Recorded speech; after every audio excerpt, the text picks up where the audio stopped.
नमस्कार, निशानेबाज में आप सभी का स्वागत है। मैं हूं आपके साथ सिमरन मिश्रा। एनएचएम के अनुपस्थिति अधिकारी कर्मचारी के लिए शासन का आदेश को लेकर स्वास्थ्य मंत्री श्याम बिहारी जायसवाल का बयान सामने आया है। संविदा कर्मचारियों के वर्क नहीं करने पर पेमेंट नहीं मिलेगा। 1-2 दिन की बात नहीं है, लंबा अंतराल होने जा रहा है, इसलिए विभाग ने नो वर्क नो पे का नोटिस दिया है। वहीं आरएसएस प्रमुख मोहन भागवत के बयान के बाद सियासत शुरू हो गई है। पूर्व मुख्यमंत्री भूपेश बघेल के बयान पर पलटवार करते हुए स्वास्थ्य मंत्री श्याम बिहारी जायसवाल का बयान सामने आया है। उन्होंने कहा कि कांग्रेस को हर हिंदू गुंडा दिखता है। मुकेश बघेल का इशारा हिंदू समाज के प्रति है। भूपेश जी बोल रहे हैं, यह देश सनातन संस्कृति और सनातनियों का देश है। इस देश में रहने वाला हर व्यक्ति कहीं न कहीं माँ भारती के कोख में पैदा हुआ है। जो माँ भारती के कोख में पैदा हुआ है वह सब हिंदुस्तानी है। छत्तीसगढ़ के मुख्यमंत्री विष्णुदेव साय के 10 दिवसीय विदेश दौरे से वापस लौट रहे हैं। उनके स्वागत को लेकर स्वास्थ्य मंत्री जायसवाल ने कहा कि मुख्यमंत्री विष्णुदेव साय विदेश दौरे से लौट रहे हैं। 10 दिवसीय जापान और दक्षिण कोरिया दौरे से उनकी वापसी स्वास्थ्य मंत्री जायसवाल ने कहा कि सीएम का स्वागत पूरे उत्साह के साथ किया जाएगा। इस दौरान मंत्रिमंडल और संगठनात्मक गतिविधियों को लेकर स्वास्थ्य मंत्री ने कहा कि 14 मंत्रिमंडल पर पिटीशन लगाया गया है। वहीं भाजपा पदाधिकारी संगठन की बैठक को लेकर तैयारी में जुटे हुए हैं। इसके साथ ही पीएससी घोटाला और कांग्रेस पर वार करते हुए स्वास्थ्य मंत्री ने कांग्रेस पर निशाना साधते हुए कहा कि पिछली सरकार के समय हुए पीएससी घोटाले की गोपनीयता भंग करने वाले मामले पर कांग्रेस अब बयानबाजी कर रही है। उन्होंने कहा कि कांग्रेस से भटकाने की राजनीति कर रही है। बिहार के दरभंगा में प्रधानमंत्री मोदी को गाली देने के मामले पर सियासत गर्मा गई है। कांग्रेस ने सोशल मीडिया पोस्ट का हवाला देते हुए आरोपी को भाजपा से जुड़ा व्यक्ति बताया था और उसकी तस्वीर केंद्रीय मंत्री शिवराज सिंह चौहान के साथ होने का दावा किया था। इस पर प्रतिक्रिया देते हुए मंत्री श्याम बिहारी जायसवाल ने कहा कि कांग्रेस और भूपेश बघेल झूठ का पर्याय बन चुके हैं। उन्होंने स्पष्ट किया कि जिस तस्वीर का जिक्र किया जा रहा है वह मध्य प्रदेश के अनूपपुर की है और आरोपी से मिलता जुलता व्यक्ति है, जबकि गाली देने वाला व्यक्ति बिहार का है और उसे पुलिस ने गिरफ्तार कर लिया है। मंत्री ने कांग्रेस पर जनता को गुमराह करने का भी आरोप लगाया है।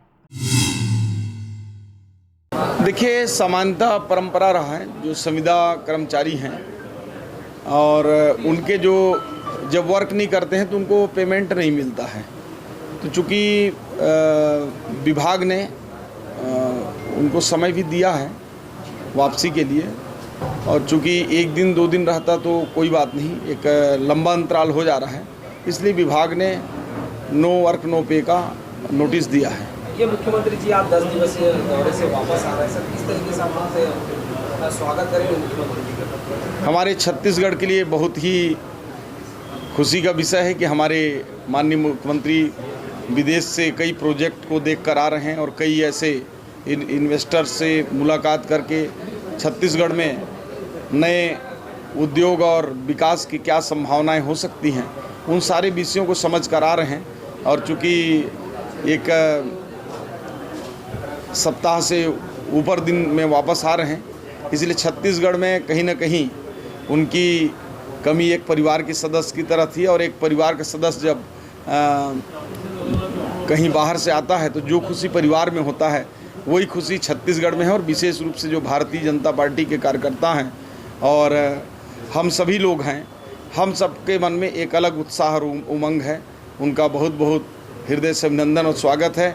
चूँकि वो पहली बार देश के दूसरे पायदान के लोकप्रिय मुख्यमंत्रियों की सूची में आ चुके हैं और पहली बार विदेश से होते हुए दिल्ली और वहाँ से आज रायपुर आ रहे हैं, तो हम सबों का खुशी और उत्साह दोगुना हो रहा है। देखिए, ये कांग्रेस के लोग कहाँ तक देश को ले जाएंगे, कहाँ तक अपनी जमीर को गिराएंगे, कहाँ तक अपनी चरित्र को गिराएंगे, कहाँ तक इतिहास में अपना जो कारनामे हैं उसको दर्ज कराएंगे, ये कांग्रेस और भूपेश बघेल झूठ का पर्याय हैं। अभी जो शिवराज सिंह चौहान जी के साथ फ़ोटो की बात कर रहे हैं, वो व्यक्ति कोई दूसरा है, उसके भी बाइट आ चुके हैं, उससे मिलता जुलता चेहरे का व्यक्ति है, वो मध्य प्रदेश के अनूपपुर का है, जिसकी ये बात कर रहे हैं, झूठी खबर फैला रहे हैं, जबकि गाली देने वाला व्यक्ति वो बिहार का है, उसकी आइडेंटिफाई हो गई है, उसको गिरफ्तार कर लिया गया है और सरासर कांग्रेस और भूपेश बघेल झूठ बोल रहे हैं। देखिए, कांग्रेस के पास कोई मुद्दा नहीं है। हर निराधार मुद्दे पर जो है वो आरोप प्रत्यारोप लगाती है।